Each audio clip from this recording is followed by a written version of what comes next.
Belaino wanama singsa koktuma hasteni police DGP Anurag Tangkar sak baithangno police headquarter ni noksingo kotok soroi thika hinei koktuma bo thijak mabai kusuk beremni juta sinai nungnai ojomarokni sakawo belaino wanama sajak baikha tangai thika buide botharka tabuk bo serai koktomani bisingtei sawi maniakho pia oma haike khoroksa police DGP saksa kotok soroi thithangma bai CPIM ni agini kasa mantri okra manik sarkar tamakok saka khnawi naidi kok awai TV chini mangpliwo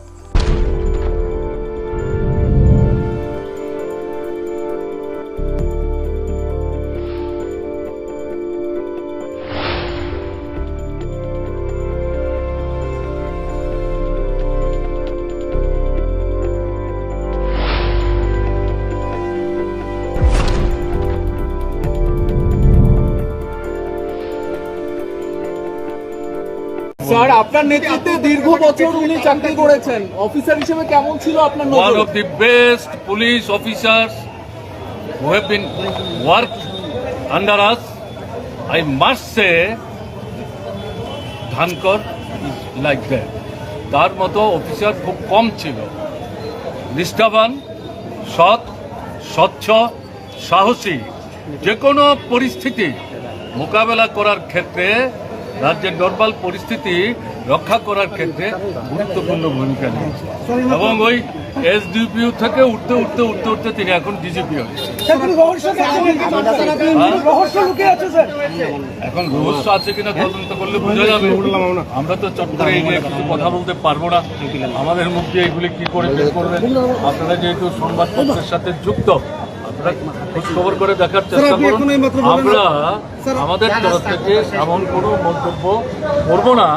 যেটা সাধারণের মধ্যে বিভ্রান্তি বলেন যে আপনাদেরকে জোর করে বের করে দেওয়ার চেষ্টা হয়েছে এর পিছনে কি ধরনের কারণ দেখতে পাচ্ছেন ঘুরে মারিকে আমরা ভেতরে ছিলাম কথাবার্তা বলেছি এখন তার পোস্টমর্টম কি হবে না হবে এ নিয়ে কথা হচ্ছে তাতে হঠাৎ করে এক ভদ্রলোক বাইরে গিয়ে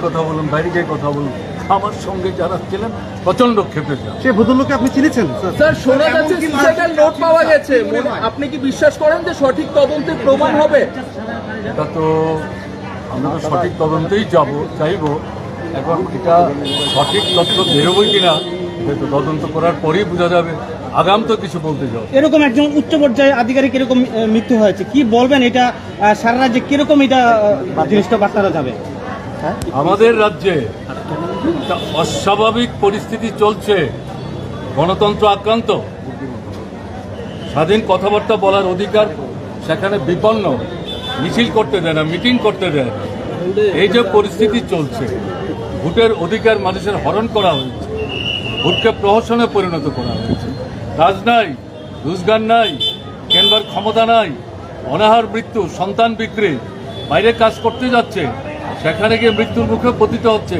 পরিবারগুলো তাদের পরিবারের মৃত সন্তানকে ফিরিয়ে পর্যন্ত আনতে পারছে না এর থেকে বুঝতে কিছু অসুবিধা হচ্ছে 18-র পর থেকে ত্রিপুরায় যতগুলো নির্বাচন এখন অব্দি হয়েছে কোনো নির্বাচনে ত্রিপুরার মানুষদের বড় অংশ স্বাধীনভাবে ভোট দিতে পারেনি এই যে পরিস্থিতি এই পরিস্থিতি তো বর্তমান যে সরকারটা চলছে তার যে রাজনৈতিক নেতৃত্ব তাদের দৃষ্টিভঙ্গির কারণেই ঘটছে কাজে সমস্ত কিছু থেকে এই যে ঘটনাটা ঘটলো একে বিচ্ছিন্ন করে দেখাটা ঠিক হবে না তদন্তটা হোক তারপরে কি এমন মানসিক চাপ আই ডোন্ট